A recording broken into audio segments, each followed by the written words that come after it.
Nesse vídeo aqui a gente vai analisar as características de entrada do inversor on-grid, ou também conhecido como inversor grid tie, é aquele inversor para conexão à rede. Essa aqui é uma dúvida do aluno Carlos, que enviou para a gente uma mensagem aqui para o nosso grupo de dúvidas, e ele tem esse equipamento, ele está fazendo manutenção desse equipamento, e parece que está tendo um problema, esse equipamento está queimando, enfim. Eu não sei exatamente qual é o problema que ocorre lá, mas a dúvida dele é sobre as características de entrada, é sobre isso que a gente quer falar aqui. Bom, a etiqueta do inversor ela é composta por duas partes, basicamente, né? As características de entrada de corrente contínua, tá? E as características de saída de corrente alternada, tá? A gente vai trabalhar aqui nessa parte de cima, tá? A primeira linha aqui mostra a tensão máxima fotovoltaica, tá? PV quer dizer fotovoltaico. Essa aqui seria a tensão máxima absoluta que o inversor suporta, tá? Nesse caso aqui é um equipamento para 1000 volts, tá? Então ele pode trabalhar em sistemas fotovoltaicos que têm a tensão máxima de 1000 volts. O que significa isso? Significa que quando você conecta uma string ou um arranjo, né, que é um conjunto de strings, à entrada do inversor, você tem que se certificar de que em nenhum momento a tensão desse circuito aberto da string ou das strings vai ultrapassar esse valor de 1000 volts. Tá? Então isso já tem que ser pensado lá no projeto. Tá? Então o dimensionamento da string já está relacionado com essa limitação de tensão. Tá? Então esse é o primeiro ponto aí. O segundo ponto aqui, faixa de MPPT. Tá? MPPT é o mecanismo de rastreamento do ponto de máxima potência do inversor. Tá? Todo inversor tem esse mecanismo. Então, a faixa de tensão na qual esse mecanismo funciona, tá? É a faixa de tensão operacional do inversor. Tá? Então, quer dizer que você, com o inversor desligado, né, você pode ter lá, os painéis estão desligados, não tem corrente, né? Então você pode ter uma tensão de circuito aberto que chega a 1000 volts. Porém, quando o inversor estiver em funcionamento, a tensão que você vai observar nos terminais de entrada, tá, é uma tensão que vai de 280 a 800 volts nesse exemplo aqui. Tá?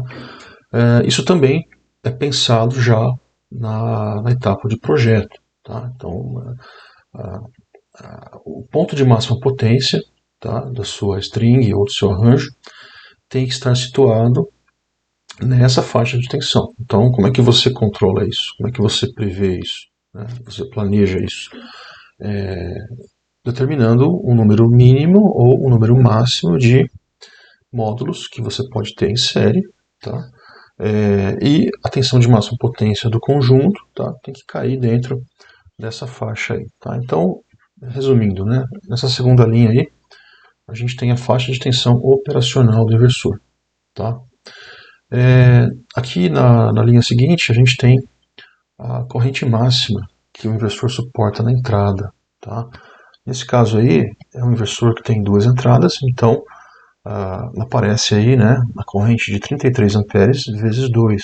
Tá? Isso quer dizer que o inversor suporta um total aí de 66 amperes, tá?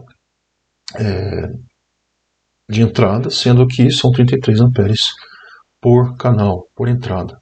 Tá? E no final aqui, uma coisa que gera muita dúvida aí nas pessoas, tem uma segunda especificação de corrente. Né? Você vê aqui, ó, a corrente ISC. ISC significa corrente de curto-circuito. Tá? Nesse caso aqui, a corrente de curto-circuito que esse inversor aceita é de 36 amperes. De novo, vezes 2, né? Então é 36 amperes em cada canal. Tá? Ah, mas como assim? O inversor tem uma corrente máxima de 33 amperes, mas está especificado aqui uma outra corrente de 36 amperes. Qual é a corrente que eu vou considerar? Né? Bom, você tem que respeitar o que tá sendo escrito aqui. Né? A corrente máxima que esse inversor vai desenvolver na entrada dele é de 33 amperes. Tá? Então, mesmo que você tenha um módulo que pode passar de 33 amperes, tá? Ele vai limitar nesse valor aqui. Tá? Então, essa característica aqui é uma característica de operação do equipamento. Tá? Agora, quando você vai escolher o módulo que você vai ligar ao inversor, tá? Você tem que observar, tá, essa restrição aqui. Então, o fabricante está dizendo aqui, ó, a corrente de curto-circuito máxima, tá, é de 36 amperes. Tá? Então, você tem que ir lá no catálogo do módulo fotovoltaico, verificar qual é a corrente de curto-circuito desse módulo. Tá?